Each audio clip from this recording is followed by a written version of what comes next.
தென்காசி பாண்டியர்களில் முதல் மன்னனான சடையவர்ம பராக்கிரம பாண்டியரால் கட்டப்பட்ட கோவில் தான் காசி விஸ்வநாதர் கோவில். இது உலகம் முழுதுடைய நாச்சியார் உடனுரை காசி விஸ்வநாதர் கோவில் சொல்லுவாங்க. இந்த கோபுரம் தனிச்சிறப்பானது.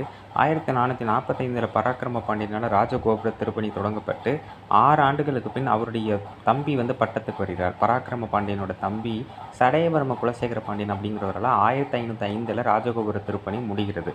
ஆனால் 17ஆம் நூற்றாண்டு காலகட்டத்தில் அது ஒரு தீ விபத்தில் மாட்டி அதன் பிறகு 19ஆம் நூற்றாண்டில் தான் அந்த கோபுரம் சரி செய்யப்பட்டு மறுபடியும் புனரமைப்பு செய்யப்பட்டது. இப்போ மறுபடியும் குடமுழுக்கு நடக்க போகுது.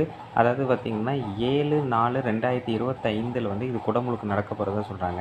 எப்பொழுதுமே பாண்டியர்களில் ரொம்ப குறிப்பிட்ட அளவுக்கு தான் வரலாறு நமக்கு தெரியப்படுது. ஆனால் அதில் மிக முக்கியமான ஒரு வரலாறை கொண்டவர் இந்த சடையவர்ம பராக்கிரம பாண்டியர்.